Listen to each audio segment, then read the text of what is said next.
Muy buenas tardes a todos y bienvenidos a este su podcast favorito titulado Desde los Territorios, tu servidor el Cayman, como siempre dándole la bienvenida a este humilde proyecto. Esta semana continuamos nuestra mirada a lo que es la historia de la WCW del año 1997, la parte 2 cubriendo los meses de julio a diciembre. Pero antes de comenzar, queremos, como siempre, agradecer a las siguientes páginas por compartir y darle share al podcast, entre ellas Pride of Wrestling, también el podcast Simplemente Robbie, historias del puro, Guerrilla Wrestling Puerto Rico, forjado en el deporte, Fiebre Wrestling, Pico Review, la página Fanáticos de la Lucha Libre School, La Vuelta, Trifulca Media, Pro Wrestling Puerto Rico Forum, Legacy Wrestling, como lo haría él y yo, 100% Wrestling Podcast, Wrestling Attitude y Wrestling Empire, Collection Spot de Rigo Ventura y Pro Wrestling Hidden Gems. Y para continuar hablando de este año 1997 de WCW, tenemos de invitado pues nada más al hombre que tiene más títulos, pero títulos legítimos que Mercedes Moné en este momento, y estamos hablando del gran Rigo Ventura de Collection Spot. Rigo, ¿tanto tiempo? ¿Puedes por favor presentarme como el campeón de la televisión, por favor? Oh, espérate, perdona, disculpa. Con ustedes el campeón verdadero, el campeón legítimo, el hombre que ha tenido ese título por más de 30 y pico de años, el gran Rigo Ventura. Oye, que by the way, vi una foto tuya cuando estabas luchando, estabas como un gimmick de vaquero o algo así. Sí, vaquero venezolano. Era una historia Vaquero venezolano. Ese día, yo creo que ese día yo me fui a sacar la foto para la promoción de el poster boy de rehabilitación vocacional y pues por eso me vestí así. Y una pregunta, ¿y por qué vaquero venezolano de todo? Mira, eso fue una idea. Yo carecía de un personaje como tal. Ok. Y entonces, es una historia larga que no voy a... Y entonces se me ocurrió como que hacer esa mezcla y no sé por qué de Venezuela. No sé por qué, realmente no recuerdo si había sido que me habían pichado la idea. Okay. Pero yo me tomé tanto en serio el personaje que yo hasta adopté el acento. Estudié largo cómo hablaban, cómo se expresaban, cómo colocar las palabras. O sea, yo me preparé como si hubiera sido para una tesis. Wow. Y entonces, porque podía sonar o podía verse un poco ridículo, pero era la idea, porque quería salir de ese, quería darle a la gente un motivo o para reír, para abuchar o para odiar. E incluso fue tan pegó mucho, y quiero agradecerle al señor Tony Ibáñez y Hippie de la IBW, que fueron los que confiaron y me dieron la oportunidad, al nivel de que yo soy rudo. Un día recuerdo que yo salí por la cortina y la gente comenzó a aplaudirme. Nice. Compraban el personaje. Y ahí fue donde yo le dije a un amigo que era, teníamos un grupo, y yo le dije, esto no pinta bien. Se acabó el guise rudo. Si nosotros somos rudos y la gente nos está comprando y la gente nos aplaude. Casualmente ese día me enfrenté a Shane Bradley. Okay. Y yo venzo a Shane Bradley con trampa, porque Shane Bradley era campeón en IWW y era para buscar la justificación para yo retarlo en el evento de aniversario. Y la gente lo aplaudió. Wow. Y la gente aplaudió el que yo hice la trampa y me robara la victoria. Pero justicia poética, porque casualmente esa fue la última vez que luché. No pude seguir el feudo porque me había lastimado y estaba teniendo dolores del cuello y no pude. Y de ahí después me lastimé la espalda. Espérate, déjame poner aquí el título, porque es que nosotros los campeones, tú sabes, tienes que entender que los campeones somos así. Donde quiera que la elegancia nos sobra. Campeonato por Collection Spot, por si acaso. Sí. Y si quieren un título, comuníquense con hombre. Ahí ven la calidad del trabajo. Y entonces la gente del Corillo, que es una de las páginas, ¿verdad?, de los foros en Facebook, el gran Adrián, yo le digo el siervo, él tenía esa foto y de vez en cuando sube fotos. Y Adrián es una persona muy, yo digo que es uno de mis fans porque él comparte todo lo que yo escribo y es un gran ser humano y compartió esa foto. Yo iba manejando para Austin, para el aeropuerto a buscar un familiar. Okay. Y nuestro amigo Ahmed me envía la foto. Yo estoy pensando, porque Ahmed, yo no sé, Ahmed tiene que tener 88 terabytes en el celular, porque mira que él tiene fotos. Y yo dije, esto fue que este se puso a buscar fotos Y encontró. y cuando yo Sí, porque él veo... postea mucho de las indies cuando luchaba en West Coast. Y entonces me temblaba el celular porque lo tengo en modo de vibrar. Y cuando veo notificaciones en Facebook, veía, iba como por 11 y yo, ¿qué habrá pasado? Y era la foto. Y yo dije, ay Dios mío, de estas vergüenzas ajenas, de estas cosas donde tú dices, pasa la página. Del pasado que te persiguen siempre. Sí, sí, Todo por nos eso ha yo pasado, digo, todo nos ha pasado. yo estaba a punto de escribir y decir, no, lo que pasa es que ese día yo había salido de una promoción que iban a hacer de rehabilitación vocacional, de cómo una persona puede superarse, y me escogieron a mí de ejemplo. Iba a bajarle con eso. Pero nada, ahí me envolví y se me había olvidado. Gracias por recordarlo. Para eso estamos siempre, para eso somos los amigos, para recordarlo. Pues, la semana pasada, cuando terminamos, ¿verdad? Habíamos hablado de que Raven estaba a punto de debutar, de que estábamos acercándonos al verano y estaba comenzando lo que fue el build-up para Stargate, y eso es lo que comienza, ¿verdad? Esta segunda parte de nuestra mirada en 1997, ¿verdad? De WCW. Y una de las cosas interesantes que ocurre ahí también es la llegada de Kurt Heenan a WCW. ¿Cómo te sorprendió esa llegada de Mr. Perfect a la WCW? Mira, y él llega porque, ¿sabes que en Great American Bash fue DDP versus Macho Man parte 2? Sí. Donde Macho Man se lleva la victoria. Pero entonces ya DDP se estaba enfrentando no solo a Macho Man, sino que también Scott Hall se había metido en la ecuación. Y DDP mencionó que para Bash at the Beach él tenía un compañero sorpresa. Sorpresas, correcto. Esto es 97. Casualmente, cuando Kurt Hennig sale en aquel Nitro, acabándose el Nitro, casualmente para ese tiempo yo había ido a Nueva York con mi familia. Era la primera vez que yo iba, y entonces en casa de mi tía yo estaba viendo el show. Y yo tengo una prima que ella es mucho mayor que yo, y de repente cuando él sale, ella dice, oh, Kurt Hennig. Y yo me vuelto y la miro y digo, ¿quién? Es Mr. Perfect. Sí, pero él se llama Kurt Hennig. Y ahí fue donde yo me enteré que mi prima, que te digo, mi prima Net, mucho mayor que yo, y ella había sido fanática de la lucha libre, ella sabía de Kurt Hennig de los territorios, imagínate. Wow. Y entonces pues ahí ella me dijo, te sorprendí, y ahí me dio un pequeño, pues de sus años como fanática, cuando se sentaba con mi tío, con su papá. Y casualmente para ese entonces era extra, el internet estaba comenzando. Sí, es correcto.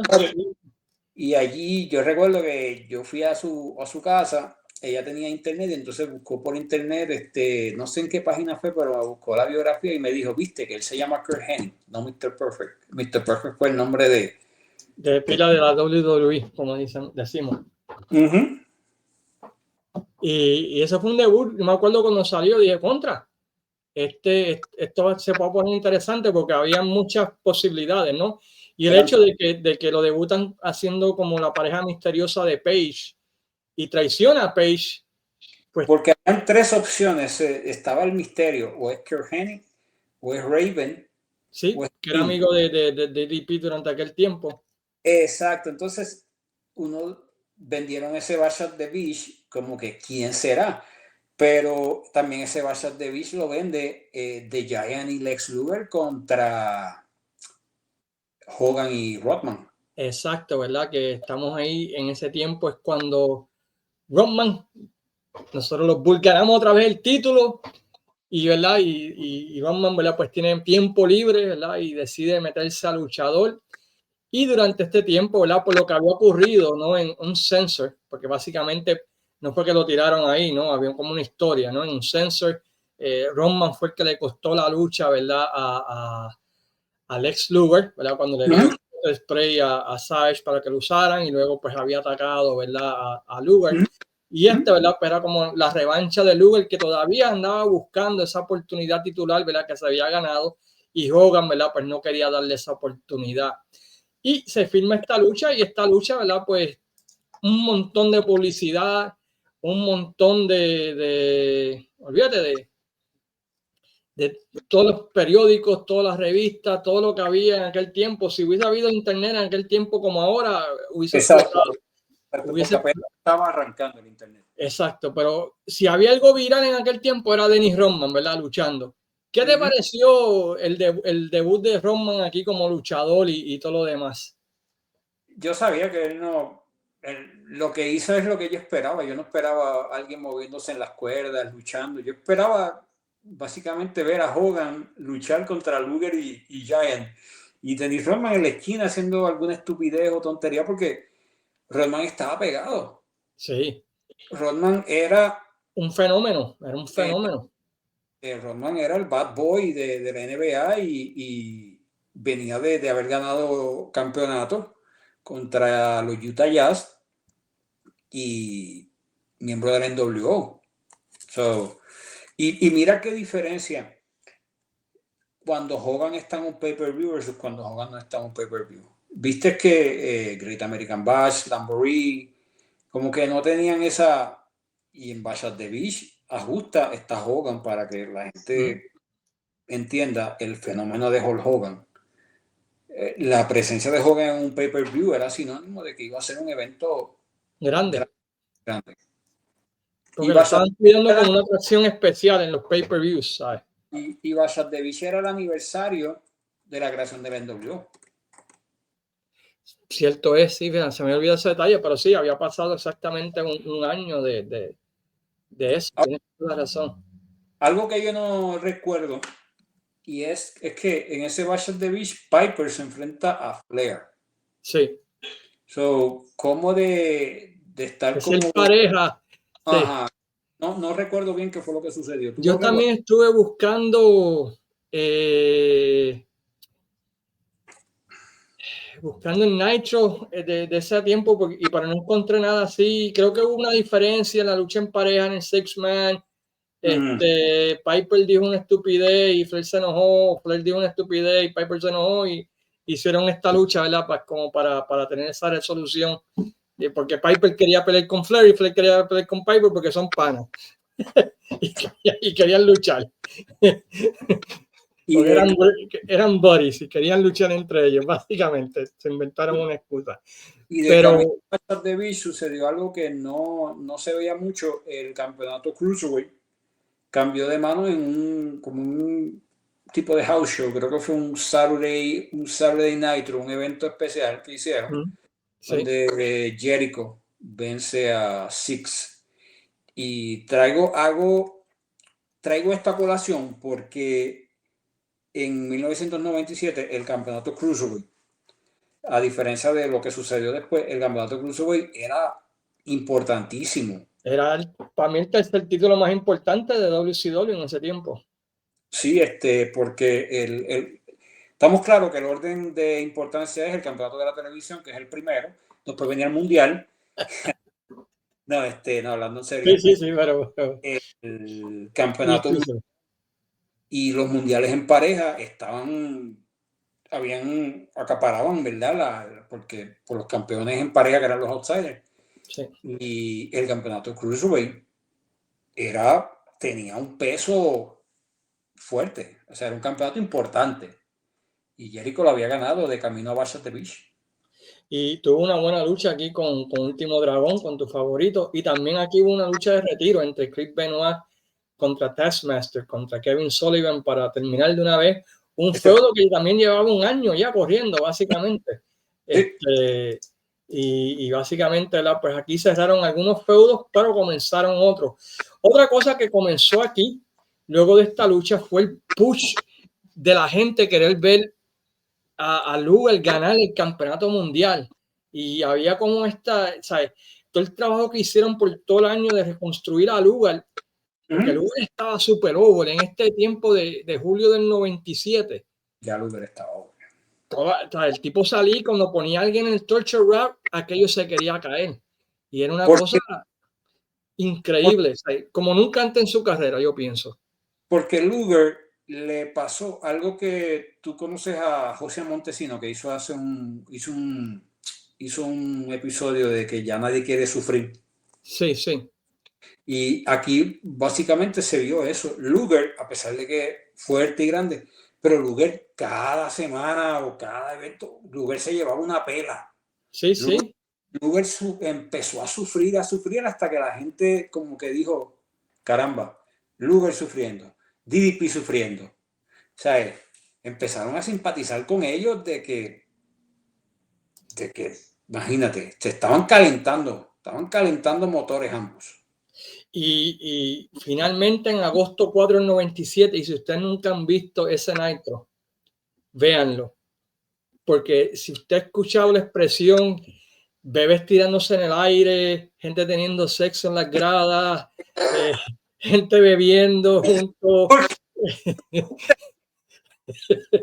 todo eso lo va a ver en la lucha de Luger contra Hogan, cuando Luger pone a Hogan en el torture rack y gana el campeonato mundial. Aquello se quería caer. 9 meses después salieron un montón de lugarcitos después de esa cartelera. Se lo garantizo como que... ¿De dónde me sacaste? Mira, yo me tiraste una curva ahí intensa. I mean, ustedes cuando ponen a Hogan en ese torture rack, aquello, olvídate, ni Austin, tú no le haces eso a los demás invitados que tú tienes. Tú no le haces eso a Picorelli, tú no le haces eso a Chu. Tú no le haces eso a Jesús, tú no le haces eso a Luis Gómez, ¿por qué tú me haces eso a mí? Porque nunca había caído en el momento perfecto para decir esa expresión de bebés en el aire, gente teniendo sexo en las gradas. Pure Magic, pure Wrestling Magic ocurrió agosto 4 del 97. Y luego ganó el campeonato, ¿verdad? Y finalmente era como que, coño, hay debilidad en NWO, ¿no? Es verdad que lo perdió 4 días después, no una excusa para Hogan ganarlo en Go Wild, pero ese momento fue tan épico. Pero ustedes tienen que verlo y van a entender por qué yo digo la expresión que yo acabo de decir ahora, porque fue algo mágico. Nosotros no esperábamos eso. No, nadie lo esperaba, que Hogan hiciera un jab limpio en Nitro. Y Luger comienza el show como que, mira, yo gané una oportunidad por el título y yo quiero mi oportunidad por el título. Y ellos venían de una derrota en Bash at the Beach porque Hogan y Rodman habían ganado. Luger se tiró esa, la de, mira, yo soy contendiente. Es un Nitro. Hogan defendiendo el título en un Nitro no era común. Y de hecho, creo que Luger habla de que él se enteró, no sé si es al salir por la cortina, de que él no sabía que iban a hacer el switch del campeonato. Pero esa fue uno de esos momentos súper épicos. Fue hermoso. ¿Sí? Fue hermoso y hace mucho sentido porque Tony Schiavone ayudó mucho al momento, porque si tú te das cuenta, entran todo esto de la NWO y Luger, pero como decía Tony Schiavone, no han descalificado el combate porque ninguno de ellos le ha dado a Luger les ha dado a él. Exacto. Entonces, cuando él hace que se trepa a Hogan, aquello una cosa increíble, ¿sabes? Para Luger especialmente, que tú nunca esperabas un pop así de grande para Luger. Y Y dicho y hecho, ¿verdad? Ganó. Es verdad que Hogan lo ganó 4 días después, pero ese momento tan lindo, televisivo, que yo creo que uno de los mejores momentos del Monday Night Wars. Y no recuerdo, corrígeme, pero como que Sting estaba como que allá en los Raps, como que mirando, ¿verdad? Mirándolo y después como que con el bate dio como que la aprobación, tú sabes. Sí, Como sí, que, como que entonces ahí fue una novela, el que buqueó eso, hay que decirlo usted y tenga. Y durante ese mismo tiempo también, Arn Anderson, ¿verdad? Pues anuncia su retiro. Había sufrido una lesión en su brazo, ¿verdad? Y él menciona que sale una promo bien de corazón diciendo, ¿verdad? Pues no, que una vez entrenando se dio cuenta y el doctor le había dicho, ¿verdad? Pues que tenía que retirarse. Ahí comienza, ¿verdad? Pues Ric Flair a tratar de convencer a Kurt Heenan de que se una a los Four Horsemen y una historia bastante buena. De repente, ¿verdad? Pues aparecen los Horsemen, llaman a Kurt Heenan al ring y Arn Anderson le dice, o sea, yo no te estoy ofreciendo cualquier spot, te estoy ofreciendo my spot en The Horsemen, una de las mejores promos que ustedes van a ver en su perra vida. Otra obra de arte. Esa promo fue arte. Y fue algo hermoso porque tú podías ver la verdadera emoción de Arn Anderson y Ric Flair atrás casi llorando. Y Kurt Heenan dice, pues está bien, yo acepto, ¿verdad? Todo esto. Y la semana que viene, pues sucede una de las cosas, ¿verdad? Pues que empezó, ¿verdad? Como un ángulo y terminó, ¿verdad? Pues por poco con par de tiros y cuchilladas en el camerino, ¿no? El NWO sale vestido, ¿verdad? Como los Horsemen. Tienes a Kevin Nash con una almohada y con el pelo calvo, con una neverita. Tienes a Six, ¿verdad? Como Ric Flair.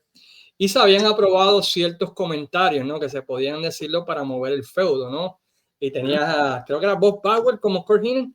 Bob Bauer como Kurt Hennig y Conan como Mango McMichael. Exacto. ¿Y qué sucedió ahí? Si te acuerdas. Era una sátira donde ellos estaban reviviendo ese momento donde le dice, donde Anderson le dice a Kurt Hennig que le daba su spot, entonces pero ellos lo hacían, yo recuerdo que X-Pac, él hacía que estaba llorando y tenía como una pompita y botaba como que mucha agua, como si estuviera lloriqueando. Y Bauer tirando. Entonces, Bauer como que, y Conan como que con la bola de fútbol. Él no dijo nada. Y entonces él le dijo, you want to give my spot of the spot, haciendo broma con lo de my spot. Y se burlaron de una manera. Sí, cuando empezaron a hablar de que era un borrachón y que todo lo demás, eso no había sido aprobado. Sí, era burlarse, ¿verdad? De que le iba a dar el spar y qué sé yo qué, pero cuando empezaron a hablar de que Arn Anderson había perdido la familia porque era un borrachón, de que se tomaba 6 beers before every... Eso llevó que tras bastidores legítimamente, ¿verdad? Flair y le iba a meter las manos a todos ellos. y Mike Michael a Kevin Nash y Scott Hall.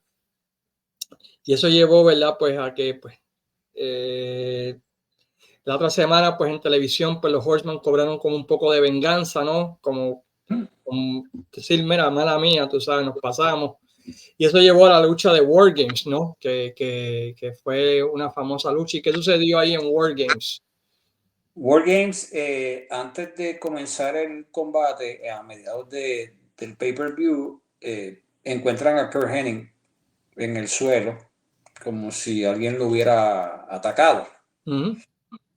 Y entonces ya tú sabes que eso ponía en jaque la situación de que volvían a hacer lo mismo que le hicieron a Alex Steiner, sacar a alguien del combate para tener ventaja numérica. Y fíjate, de ese Fall Brawl, lo que yo más recuerdo fue el opening, que fue Chris Jericho defendiendo el título Cruiserweight ante un Eddie Guerrero que había pasado a rudo y había cambiado. Y esa fue tremenda lucha. fue un luchón. Y porque ese Fall Brawl no estuvo tan, el pay-per-view tampoco estuvo tan llamativo.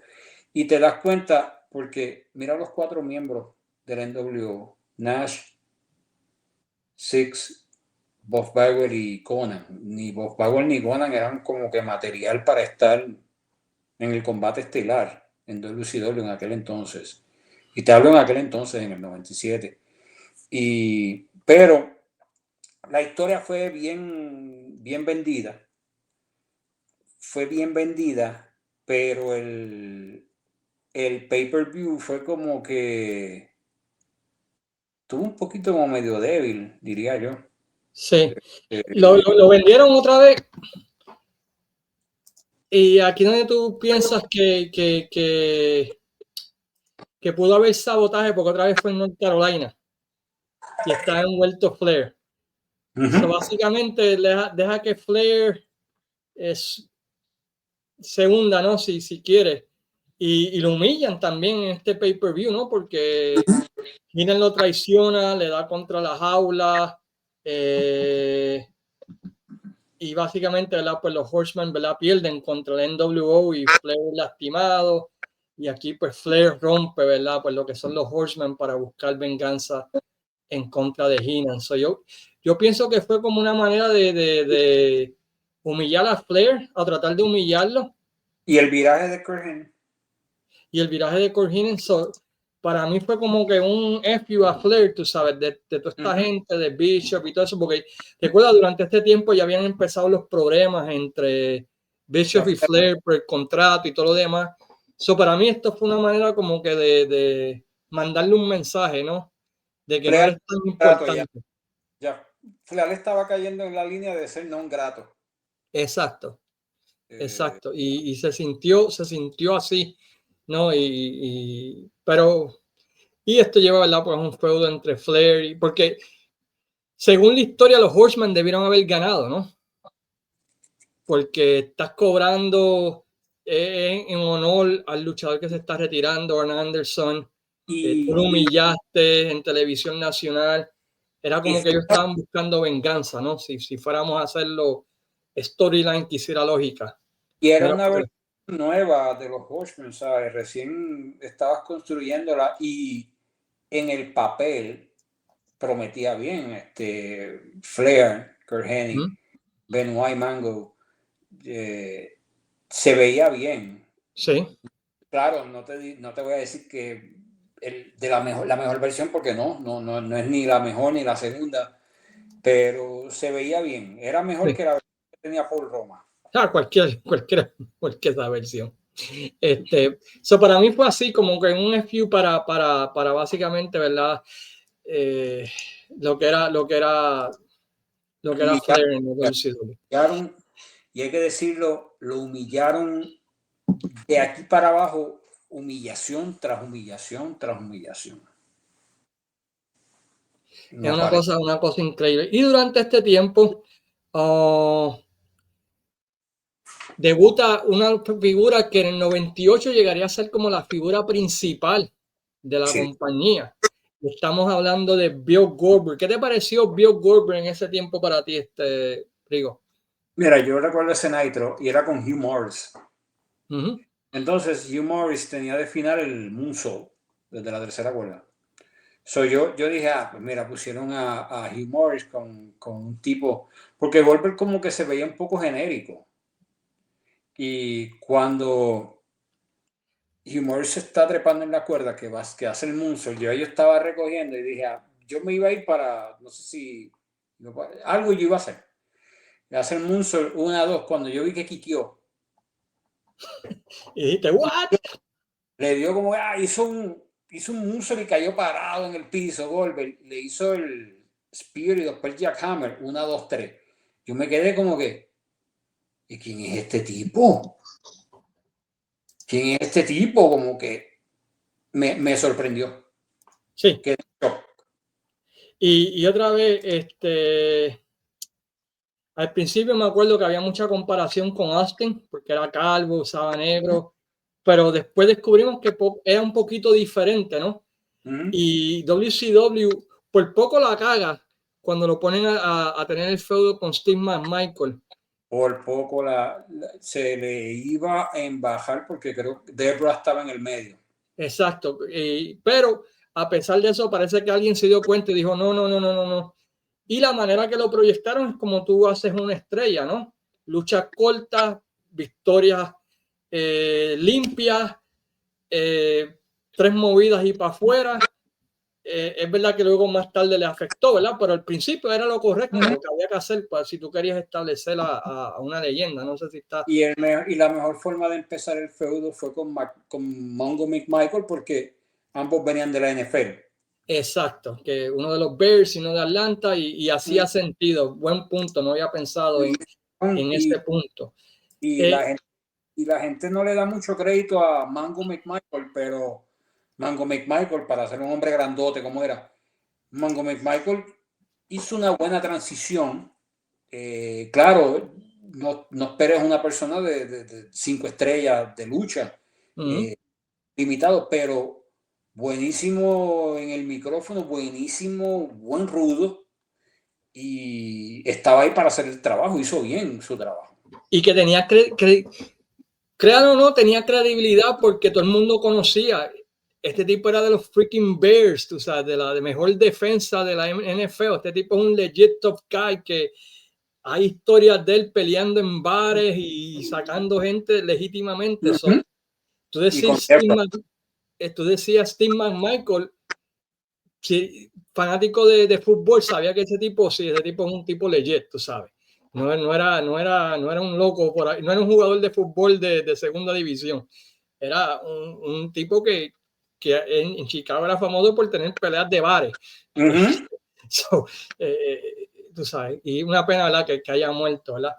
Pero también durante ese tiempo la división Cruiser, como habías mencionado, se había convertido en este título tan importante y durante ese tiempo hubo un feudo que se puede decir que hay un antes y después de la división Cruiser y es el feudo entre Eddie Guerrero versus Rey Mysterio. ¿Qué te pareció ese feudo y toda esa historia que hubo? No, ese combate de Halloween Havoc fue algo, por eso fue la lucha del año del 97. Y Rey Mysterio venía, porque es que Rey Mysterio no había forma de que tuviera una lucha mala.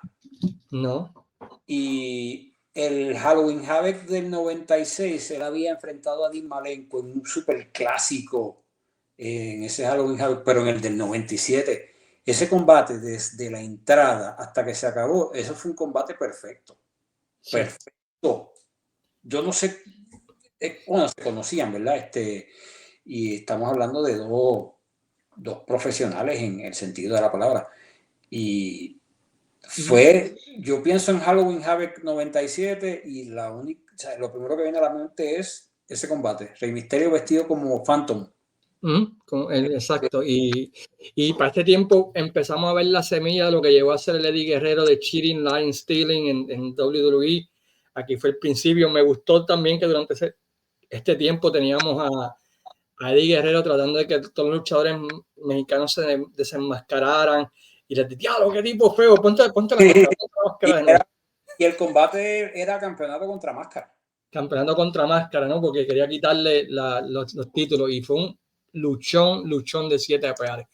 También durante este tiempo, un enemigo, por lo menos desde los comentaristas, era Larry Zbyszko, que durante todo ese año 97, pues le tiraba pullas a lo que era la NWO, que eran unos cobardes, que si esto, que si lo otro, y se va desarrollando una historia entre él y Scott Hall, ¿no? Durante este tiempo también. ¿Qué te pareció esa historia que se estaba desarrollando entre Larry Zbyszko con Scott Hall? Fue buenísima.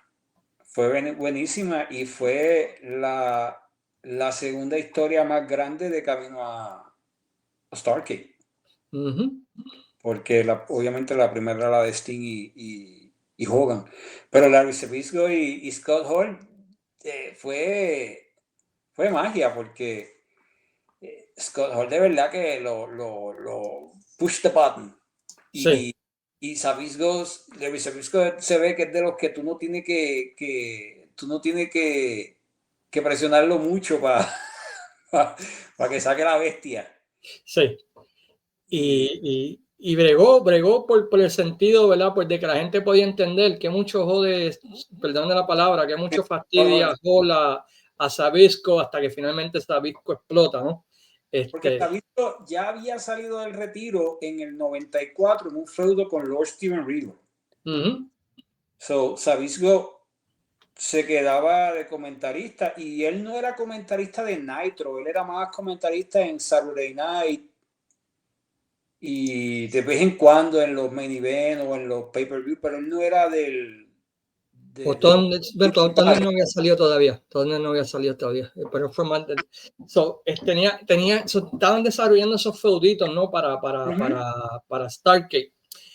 Otro que surgió durante este tiempo, pues fue el que cargó a WCW por todo el año, fue el ángulo de Sting detrás de Hogan. Y no hemos hablado mucho porque queremos hablar de esto ahora porque eso es lo que... No, espérate, antes de hablar de eso, tenemos que hablar de la lucha enjaulados de Piper y Hogan. Ah, sí. Eso fue un desastre a mayores épicos. Esa fue en la que se metió un fanático.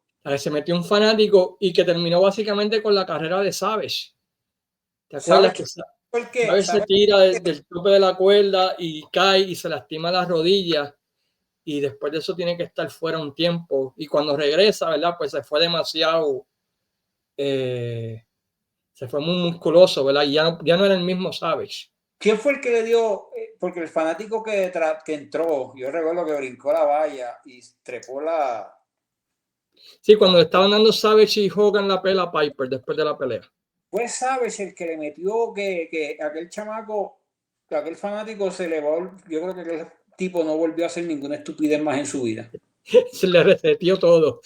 Tú sabes lo que de los que estaban en el ring, que estaba Piper, Hogan, Savage. Yo hubiera preferido que entre Piper y Hogan me hubieran caído encima y no Savage. Sí. Cualquier luchador menos Savage, porque Savage tenía una fama de peleonero y que te iba a dar duro. Y le dieron duro a ese fanático, sí lo resetearon, pero yo me acuerdo que era Cage for the Old o algo así, le estaban vacilando, porque ya uno de los dos podía hacerlo. Y eso, ¿verdad? Pues elimina a Piper por completo, por decirlo así, ¿verdad? Del estelarismo. Lo que nos mueve la historia principal, ¿no? Que fue Sting desde abril comienza, ¿verdad? Pues a interferir en las luchas de la NWO y eso era una de las partes más chéveres de ver el show, ver a Sting dándole la madre a todos ellos. Y James J. Dillon, ¿verdad? Pues trata de convencerlo de que regrese. Y semana tras semana tú lo ves, mira, te tengo esta lucha contra Bob Bagwell. Y Sting no decía nada. Nada. Y James J. Dillon se iba. Y la otra semana contra Scotty Riggs. Y Sting no miraba como que, what are you doing? Y poco a poco contra Hall, contra Nash. Y hasta que finalmente, ¿verdad? Pues se llega, ¿verdad? Y él viene y reta completamente a Hogan. James Dillon, ¿verdad? Pues no le entiende y siguen con este dilema, ¿verdad? Hasta que finalmente, ¿verdad? Pues James Dillon entiende el mensaje, ¿no? Yo quiero a Hogan. ¿Qué te pareció este build-up de la manera que lo hicieron por la lucha de Hogan? Yo estaba desesperado ya. Entonces, cuando ya se entiende que va a ser Sting contra Hogan, estamos en octubre, pues yo estoy pensando, pues en noviembre en el siguiente pay-per-view. Pero no fue así. Como que todavía te queda un mes y pico más. Y no solo un mes y pico, porque Starrcade era ya acabando diciembre. O sea que te tenías que raspar lo que te quedaba de octubre. Noviembre entero y casi diciembre entero, casi. Y un pay-per-view entre medio también, ¿no? Que fue el World War III. Sí, el World War III, que era el equivalente al Royal Rumble, en donde estaban los 3 rings. y 60 luchadores. Pero fíjate, a mí me gustó eso de que casi no hubo contacto. Bueno, Hogan casi no tocaba a Sting. Sting era el que le daba pelea a todo el mundo, ¿verdad? Y eso para mí fue bueno. Y me gustó también que ya tenían un oponente para Sting, porque todo indicaba, ¿verdad? Si tú te dejas llevar por la historia, que si iba a acabar, lo de NWO sí tenía que acabar en Starrcade 97, o por lo menos, o sea, empezar la ruptura del grupo, ¿no? Exacto. O sea, Sting entra ahí, masacra a Hogan, finalmente gana Sting y la NWO empieza a tener celos, explotar y todo lo demás. Y pues no. ¿Qué pasó ahí, Rico? ¿Qué pasó? Bueno, pero antes de llegar ahí, vamos, el noviembre, que es el evento de World War III, que lo único que podemos sacar de ese evento así como tal significativo es que se presenta la firma del contrato de Sting y Hogan. Una pregunta antes de seguir. ¿A ti te gustaba el concepto de World War III? Mira, en aquel entonces WCW me podía poner 2 jabones en el Ok. Lo que WCW me pusiera allí, yo lo veía. Porque yo era más fan de WCW que de WWE. Yo también, yo era más fan de WCW que de WWE, aunque para ese tiempo, ¿verdad? Pues me gustaba alguna historia de la WWF. Aquí tenemos que hablar de eso también, que va a venir ahorita. Y, no, y 1997 se convierte en el año de los grupos, porque se populariza muchos grupos. Pero sí, ¿no? Ahora, tan ignorante yo, ¿verdad? Que yo pensaba que esa campaña, que sí, yo la podía ganar, que si Luger o el otro. Y fue una sorpresa en Scott Hall. Jamás me hubiera imaginado que iba a ser Scott Hall. Entonces, el ganador retaba al campeón en Super Bowl. Exacto, el ganador de la lucha entre Hogan y Sting. Exacto. Pero antes de llegar a Starrcade, en noviembre ocurre algo que se llama, creo que el Montreal Screwjob, no sé si has escuchado de eso. Y eso lleva, ¿verdad? Pues a que Bret Hart debute en WCW, y antes de que debutara, pues tú tenías los miembros de la NWA cantando "Oh Canadá" en televisión, porque era gente libre, ¿no? Supuestamente iba a estar regresando, ¿no? Iba a estar debutando en diciembre, que era cuando pues se le expiraba el contrato original en WWF, no era como que estaba luchando sin contrato en la WWF.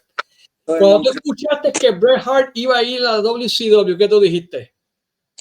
Yo no lo creía cuando hicieron el anuncio, porque recuerda que la NWO sale con banderitas de Canadá y hacen mención a Bret Hart, y yo dije, esto no puede ser, ¿sabes? Porque no sabíamos, o sea, no teníamos, no estábamos al tanto, porque no, volvimos a lo mismo, el internet no era.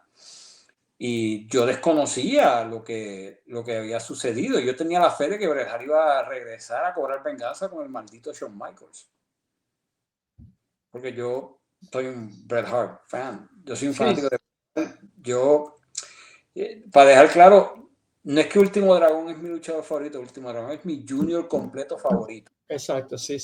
Y mi luchador japonés favorito. Pero la lista siempre la encabezaba Bret Hart y Sting. Yo era un fan de ellos dos. Sí. Y cuando yo escuché eso, yo no lo creí. Como que no lo creí, pero entonces empecé a ver que Bret Hart ya no salía en Raw. Que ya no salía en Raw. Y entonces yo pensaba, wow, si Bret Hart viene aquí a unirse al NWO, estamos perdidos. Estamos perdidos. Sí, yo pensé, yo dije, game over. Estamos perdidos. Se acabó esto. O sea, Bret Hart, luchas de ensueño con Hogan, luchas de ensueño con Sting. Estaba súper caliente en popularidad por lo que había pasado. O sea, no había manera que tú podías embarrar. O sea, no había manera, no existía nada para drop the ball. Jamás y nunca. De hecho, eso del screw job, yo digo que desde ese entonces las relaciones entre Estados Unidos y Canadá se fueron deteriorando por el screw job. Sí. Bueno, empezamos, ¿verdad? Con Bret Hart diciendo que Pensilvania era el enema de los Estados Unidos. Sí, pero la relación. Lo cual, con todo respeto a alguien que de Pensilvania que me está viendo, ¿verdad? Pero puedo entender a Bret Hart. Tienes gente de Allentown que te sigue. ¿Ah? De Allentown, Pensilvania. Hay gente de Allentown, Pensilvania que te sigue. So. Yo sé, así que disculpa, sacando Allentown, pero todo lo demás es puro palo. Tú has ido a Pensilvania, eso es puro palo y palo. Tú manejas por ahí, es palo, palito, palo, todo el tiempo. En Pensilvania está la ciudad que yo más detesto, Filadelfia. Filadelfia. Yo te digo, sea la madre, y no he tocado Filadelfia desde el 2018 porque la última vez que pasé por allí, dije, yo no vuelvo para aquí. Porque por allá, para llegar a Fort Dix, New Jersey, es más fácil por el aeropuerto de Filadelfia. Okay. Yo tenía que ir allá a hacer un inventario para una misión que teníamos y tuve que ir a Filadelfia y es el único lugar donde yo he llegado y he dicho buenos días y nadie. Ni buenos días ni buenas tardes. La gente pasa, te choca contigo. Sí, el típico East Coast thing que tiene. Para la gente que te sigue de Pensilvania, el estado es nice, pero la ciudad de Filadelfia... Yo he ido a Filadelfia, fíjate, he ido, pero he ido a Reading, he ido a Scranton, ¿qué se llama? Y porque viví un tiempo en Nueva York por 2 años y manejaba desde Nueva York a Chicago, y eso era puro palo y cada 6 horas, y los policías te paraban a cada rato, chacho, driving while brown, eso es como no. Tú eres masoquista con el frío. Pues mío, es que pues, hay que tiene que ir donde hay trabajo. Muchacho, a ti lo que te ha tocado es frío puro, lugares con frío puro. Básicamente, sí. Pero ya no digo que estoy acostumbrado, porque ahorita se puso a 40 aquí, ya estaba chillando. Me gusta Puerto Rico. Esta mañana cuando tú me enviaste, me dijiste cuánto estaba. Yo creo que fue, yo te pregunté hoy, yo sé que yo te pregunté si estaba frío para allá. Sí. Yo me sentí tan mal porque creo que era que 55 lo que tú me habías dicho y yo estaba como en 8. Yo me sentía tan mal para decirte, pues mira, yo pero no, tú sabes, dije no, porque es que está de más. Sí, no, está feo y se va a poner más feo esta semana. Pero anyway, eso nos lleva a Starrcade 97. Teníamos, ¿verdad? Pues a Larry Zbyszko, que había retado pues a Eric Bishop a una pelea, ¿verdad? Para Starrcade, porque estaba cansado de las estupideces de Eric Bishop. Teníamos, ¿verdad? También durante ese tiempo Eddie Guerrero peleando contra el mundo, en esta ocasión contra Dean Malenko. Kurt Heenan, ¿verdad? Que había traicionado a DDP, se había convertido en campeón de los Estados Unidos y DDP, ¿verdad? Pues finalmente está cobrando, ¿verdad? Su venganza yendo tras ese título. Y básicamente, ¿verdad? Pues tenemos durante ese tiempo también, ¿verdad? Pues Saturn comienza a luchar y tener un feudito, un mini feudo con Chris Benoit que fue muy bueno. Hay una lucha en Spring Stampede del 98 que está en la madre entre DDP, Chris Benoit y Raven, pero estamos limitando. Saturn gana el campeonato de la televisión en noviembre. Y originalmente iba a haber una lucha, ¿verdad? Entre The Giant contra Kevin Nash en Starrcade, y parecía en papel que iba a ser pues, posiblemente una de las carteleras del año. Bret Hart iba a estar presente, aunque iba a luchar, ¿verdad? Iba a estar en la lucha del main event. Y llegamos a Starrcade 97, que hasta el día de hoy es el evento fue el evento que más pay-per-view vendió de WCW, 700,000 copias, o sea, 700,000 ventas. La asistencia al MCI Center fue casi de 18,000 personas. Olvídate, hizo dinero para votar, ¿verdad? Sí. ¿Y qué pasó en esa cartelera de Starrcade? Mira, esa cartelera empezó con grietas porque varios luchadores que se supone que tenían que luchar esa noche no llegaron. Por poco Dean Malenko no llegaba y tuvieron que volarlo en avión privado. Y Randy Savage no luchó. Él estaba pautado para luchar y no luchó. Era un 3-3 que era Randy Savage, Scott Norton y Vincent Virgil. Y él andaba también lastimado durante ese tiempo por lo que pasó en Halloween Havoc. Entonces Conan sustituyó a Randy Savage. Fue una cartelera que tuvo volvemos, en el papel estuvo perfecto al principio. El día de la ejecución es donde está el problema. Sí. Todo iba bien y Damon Dallas Page lograba el campeonato de los Estados Unidos ante Kurt Hennig, que fue excelentísimo esa jugada. Ya era hora de premiar a DDP. Y lo acabó de establecer, ¿no? A los ojos de los fans, como, ok, the guys... O sea, lo que empezó, ¿sabes? Este fue como el topping, ¿no? El topping. Y entonces el combate de Larry Zbyszko era Larry Zbyszko contra Bischoff. Entonces Bret Hart era el árbitro especial y lo que estaba en juego era Nitro. Si Zbyszko ganaba, si Eric Bischoff ganaba, Nitro dejaba de ser de WCW y le pertenecía a NWO, sí. Entonces, pues teníamos esa preocupación porque NWO estaba ofreciéndole a Bret Hart, ¿cuánto era? 7.5, 8.5 millones en la chamba, ¿verdad? En la historia. Sí. Y Bret Hart venía de WWE y su último run allí era de rudo, ¿verdad?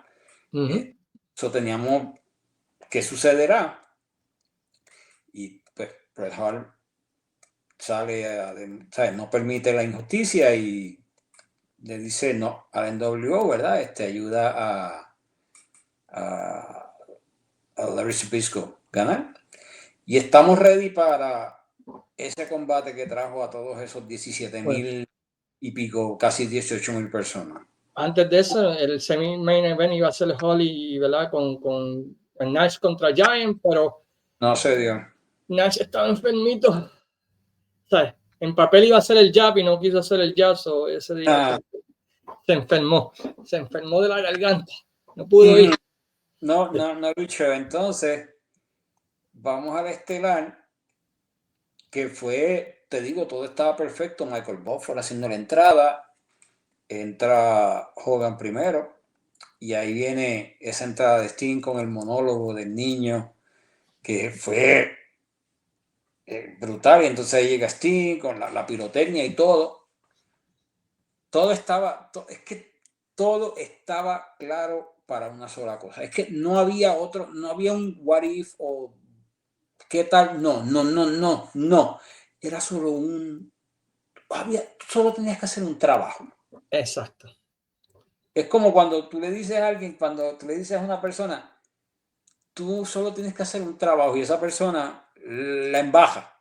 Hace de todo menos lo que tiene que hacer. Exacto. O sea, todo el mundo tiene 80 cosas y esta persona tiene una y la embaja. Así fue. Sí. Y a todo esto, el enemigo más grande que tuvo esa noche se llama control creativo. Sí. Hogan vio a Sting, que no sabía que hecho un tan o algo así, y dijo, no, yo no voy a perder con un tipo que está todo hincho. Sí, porque supuestamente que Sting no le había puesto ganas, era una de las cosas que Eric Bischoff ha mencionado en su podcast de 83 Weeks, pero Sting hizo todo y la reacción, la compra de boletos y los pay-per-view te dice a ti que el hombre hizo su parte. Sí, que funcionó. Y el layout de la lucha también fue todo mal, porque Sting hizo 3 diablos, coge el pelo de Hogan toda la lucha. Sí. Entonces de repente viene el conteo que Nick Patrick a las millas Y no, fue todo un desastre. Todo lo que habían buildeado por un año entero se cayó en menos de 10 minutos. Lo embajaron, brother. Y el Rejal entra, dice que contó muy rápido, que no va a pasar otra vez lo que le pasó en Montreal. Pone la lucha otra vez y Sting gana, pero fue tan letdown que se sintió una victoria que ganó pero perdió. Sí, e incluso cuando Bret Hart lo está explicando de que él no va a permitir que eso suceda, hasta el audio en el micrófono como que no se oyó bien. Sí. Era como, ¿sabes lo que es 1 año y medio? 18 meses. 18 meses. Para este momento y la cagaste. Que no tenías un plan. Y la embajaste. Y ahí fue el final. La embajaste a un nivel de que tú terminas el año con el, se supone que esto fuera un good feel. Un momento como, tú sabes, estos good feel moments que hemos tenido al pasar los años, como por ejemplo ese de cuando Daniel Bryan ganó en WrestleMania 30, que ganó el título. Imagínate para el fanático que no lo vivió, que es más reciente. Imagínate que el final se hubiera dañado, Randy Orton hubiera planchado a Daniel Bryan de alguna forma y alguien apareciera para... Y dijera, no, el no movement, y vamos a empezar otra vez. Lo hubiese matado. Entonces, Hulk Hogan, yo entiendo lo de control creativo, pero cualquiera en la posición de Hulk Hogan hubiera dicho, no, es que tiene que ganar él. Sí. Es que no hay razón, o sea, no hay razón. Y ponlo aún más, hablando en el marco aún más grande. Tenían a WWE contra la pared. WWE pierde a la estrella, el rudo número 1 que tenían. Que si tú tirabas un buen pay-per-view aquí, los acababas de matar. Sí, perdió. Pero la cagaste tanto que la gente dijo, déjame chequear a esta otra gente. Perdió a Austin. Perdió a Bret Hart, perdió al Bulldog, el Anvil se había ido también. Rick Rude, tenían a Austin en crecimiento, pero un Austin con el cuello destruido. Sí, sí, lo tenían. Tenían a WWE contra la pared. Era cuestión de meterle el estacazo y se les cayó el cuchillo o la estaca. Y WWE no solamente sobrevivió, pero aprovechó ese desastre para entonces traer a Tyson, traer todas estas otras cosas que contribuyeron a que el producto explotara. Y ya para WrestleMania, cuando ganó Austin, que rompió todo eso, 14, en adelante, olvídate, no había break, no había break. Pero volvemos a lo mismo. Tienes todo y solo hay un camino. Había un solo camino. Había un solo camino, Luis. Sí, yo estoy de acuerdo contigo. Y entonces otra cosa es, ese combate yo lo hubiera hecho 60-40 a favor de Sting. Sí, eso era, Sting entraba, pam, le barría a Hogan, los del NWO entraban para tratar de ayudar a Sting, duraba un poquito, pero Sting se recuperaba, podías traer como un pum pum y un Stinger Splash, Scorpion Leglock, para afuera, ya está, celebrar, todo el mundo happy y como pasó con Luger. Y vamos a comenzar el camino al 98, así se supone que debía ser. Starrcade 97 tenía que cerrar con WCW ganando. Exacto, en el 98 pues puedes empezar las peleas entre, no, yo quiero mi revancha y Hulk, no, pero yo gané el World War III. 98 el 98 estaba planchado para comenzar la grieta. Sí, la grieta en la NWO, tú sabes, de qué lado tú estás, de qué lado tú no estás. Hogan quizás tenga la revancha, algunos de la NWO por culpa de eso pierde. Hogan, hey, espérate, me traicionaste. Y puedes virar a Hogan face otra vez, tú sabes, y podías virar a Hogan Face o el mismo Scott Hall, ¿verdad? Que cuando forman la Wolfpack, que Scott Hall no se virara, se quedara con Nash, pero había muchas opciones y lo embajaron de verdad que lo embarraron. Sí, fue un super disappointment, de que todo el año lo hicieron tan bien para cagarla a lo último, mano. Porque tanto nadar para morir en la orilla. Ese 28 de diciembre del 97 y el 28 de diciembre, que fue domingo, y 29, que fue el Nitro, ese Nitro todavía tenía ese sabor de Starrcade porque recuerdo que dos campeonatos cambiaron de mano, que fue Último Dragón venciendo a Eddie Guerrero por el título Cruz y Booker T dando el paso a Singles Wrestling, a empezar a hacer su carrera sencilla, que venció al Disco Inferno por el campeonato de la televisión, que cabe señalar que eso fue un error. Eso fue Booker T no era la persona que iba a destronar a Disco Inferno esa noche. ¿No? ¿Quién era? Rick Martel. Ah, no sabía eso, fíjate. Porque Rick Martel, a finales del 97, él regresó en su corrida en WCW. Que fue una buena corrida. Lo que pasa es que ya Martel estaba en los 43, 44 años. Sí, pero como quiera fue una buena corrida que tuvo. Sí, no, entonces él estaba trayendo, era como traernos de vuelta a Ricky Martel de la época de los 80. Sí, del 84, de la IWA básicamente. Exacto, entonces porque él llega como babyface y haber visto a Rick Martel como babyface en tantos años. Entonces él era el que se supone que iba a vencer a Disco Inferno, pero aparentemente él olvidó las botas. Wow. Lo que es las cosas, ¿no? Y al olvidar las botas, pues vamos a meter a Booker T. Booker T se...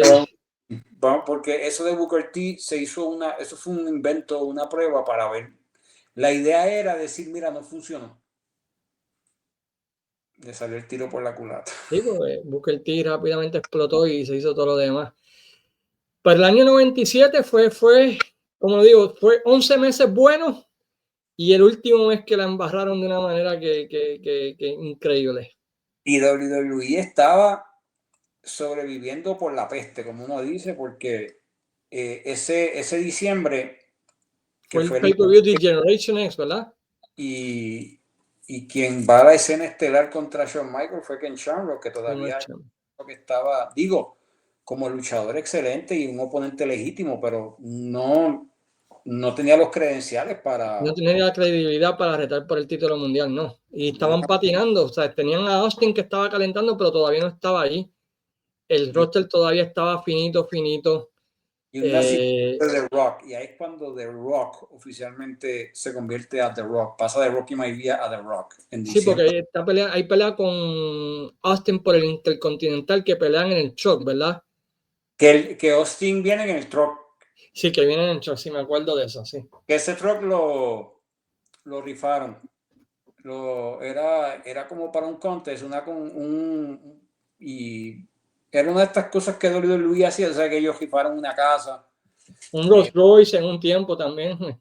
Y pues ese truck también fue parte de esas cosas que estaba haciendo Vince desesperado por traer público. Sí. Y finalmente llegó el Rumble y ¡pum! Conectó.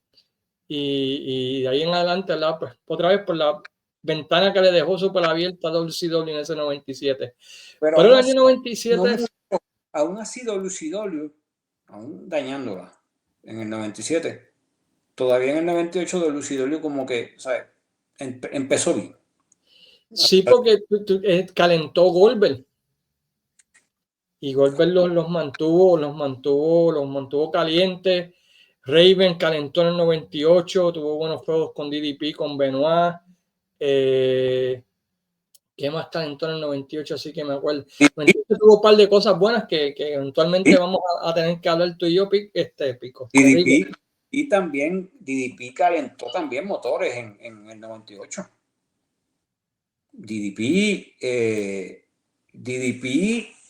pasó a ser yo te diría que después de Sting, que era el principal, yo te diría que DDP... Por segundo, se convirtió en el segundo babyface. Sí, porque Bret Hart era como una cosa aparte, a pesar de que él estuvo al principio como babyface, pero ese heel turn nunca tuvo sentido, nunca lo explicaron. Y ahí es que en el 98 es cuando ya WCW empieza a dar los primeros pasitos para embajarla. Sí, más de la que embajaron en el 97, ¿verdad? Pero sí, el run de ellos nunca supieron qué hacer con Bret Hart. No. Ellos nunca supieron qué hacer con Bret Hart. Y te recuerdo que hablamos que en el 97, a final del 90, o sea, en los últimos meses del 97, esta gente agarró a Flair y lo entejó. Sí. ¿Verdad que sí? Pero en el 98 no es mucha la diferencia tampoco. No. Y vamos a hablar de eso, ¿verdad? Pues en el próximo mes tenemos que hablar de eso ya. Hay que empezar a preparar ese episodio, digo. Pero... Bueno, Rigo, para terminar, ¿dónde la gente te puede encontrar? Para que puedan pedir esos bellos títulos. Sí. En Facebook por Rigo Ventura, y también está la página de Collection Spot en Instagram. La familia de Wrestling Attitude TV, que les agradezco mucho, que están pendientes de mí, aunque les he quedado mal, no he hecho un episodio de Dale para Arriba hace tiempo.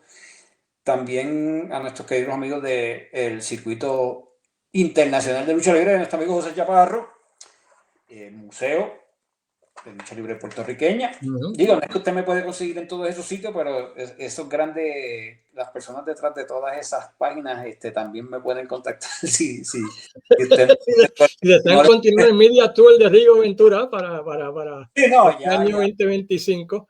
Tengo que ver dónde es el próximo, porque y bendecido soy, gracias a Dios que me invitan, y eso significa que lo que estamos haciendo, ¿verdad? Lo que hago, lo que aporto es de beneficio y se respeta, y es que todos ustedes a mí me tratan tan y tan bien que uno tiene que volver, porque es que esto es una terapia. No, yo siempre agradezco tu amistad, siempre agradezco, ¿verdad?, el apoyo que le has dado a este podcast y a mi contenido, y siempre agradezco que te montas conmigo, ¿verdad? Pero eres un sucio, porque lo que dijiste del día que ganó Luger todavía lo te hiciste la película ya. Lo primero que pensé fue en Sodoma y Gomorra. Detroit Rock City, papá, con Kiss. Eso es algo que estudiamos en los 70 y 80, sabemos de eso.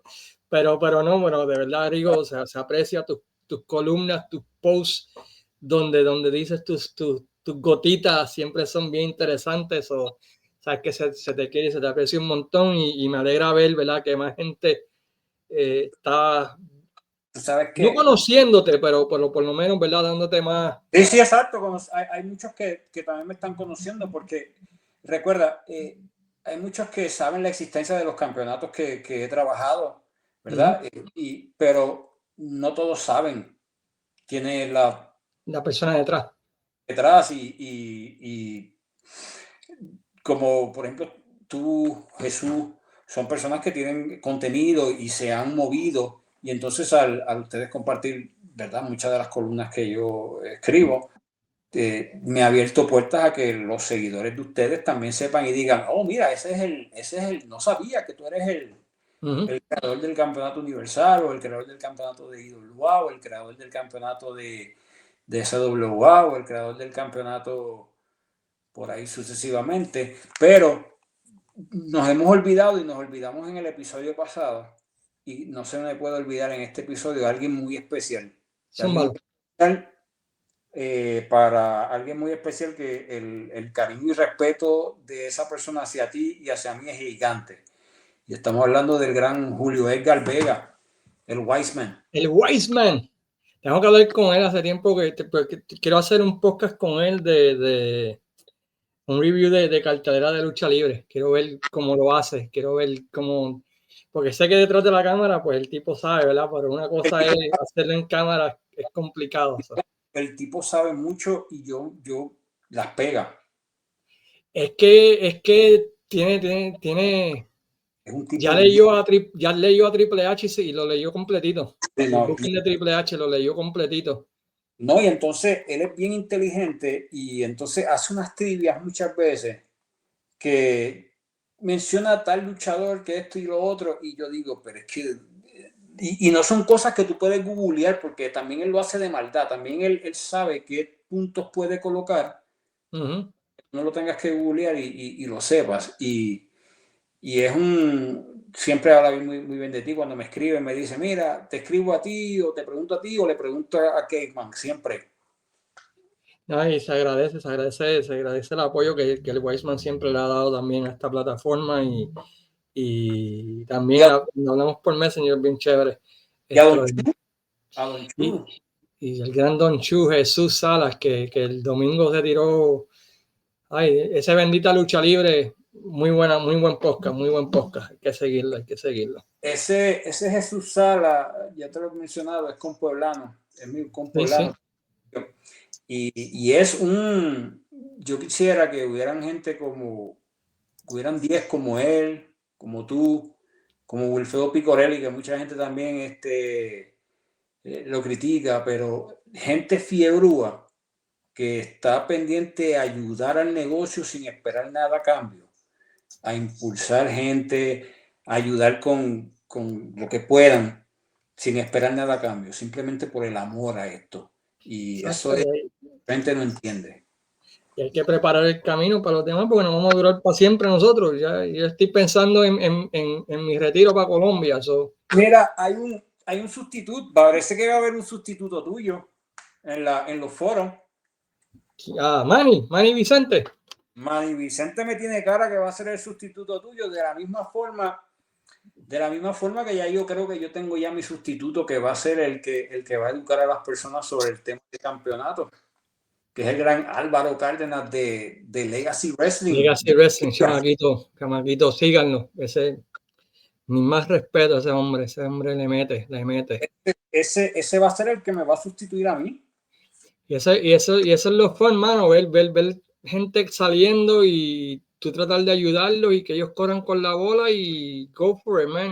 Y gracias a Dios me ha dado la oportunidad de tener varios así que les dije, hey, toma, aquí está la bola, corre, y han sabido correr con ella. Eso siempre es bien chévere verlo. Y también Ryan y Yesenia en El Gallinero. Muy buen podcast, han mejorado un montón. Creo que los ha ayudado, no que les importe mi opinión, ¿verdad? Pero yo creo que los ha ayudado el no tener que reaccionar a todos rápido. Yo pienso que el que ellos tengan un show y reaccionar a todos juntos, creo que es mucho mejor que tratar de agarrar la cámara y aquel me miró mal, vamos a prender la cámara y vamos a grabar de esto, y aquel hizo esto y vamos a grabar. No, mejor dejar que la noticia se desarrolle y comentar de ella después, y creo que eso los ha ayudado mucho a ellos, así que chequense en Gallinero, Trifulca, todos los temas, páginas que mencioné, porque hay muchas que están haciendo un excelente trabajo. Cuéntame, ¿dónde podemos encontrar al Caveman? ¿Dónde está la cueva del Caveman? Pues en YouTube me pueden encontrar Desde los Territorios. Pueden suscribirse al canal si creen y enviárselo a alguien que ustedes creen que le guste la historia. Para mis columnas de amor y eso, pues me pueden encontrar en Wrestling Dome. En Instagram me pueden encontrar bajo Desde los Territorios, y en X me pueden encontrar bajo Cuevas Zona W. Así que ahí me pueden encontrar en todos esos medios. Y si yo tengo un amigo que no habla español, el podcast, ¿verdad? Stories from the Last Territory. Pueden buscarlo, ¿verdad? En YouTube y también en Spotify. Todos estos podcasts los pueden encontrar en audio, ¿verdad? En sus plataformas digitales favoritas. Así que la gran mayoría de la gente que me consume es por audio. Así que prefieren escucharme que ver mi horrible cara, y no los culpo, ¿verdad? Porque es bueno. Pues, anyway, Rico, muchas gracias otra vez por montarte conmigo. Un placer, y ya estamos pensando en el del 98. Cuando se pueda. Y a todos ustedes que han estado con nosotros para la primera y segunda parte, ¿verdad? Pues muchas gracias por sacar de su tiempo y escuchar este humilde podcast. Y nos despedimos hasta la semana que viene diciendo, pues, sayonara, amigos.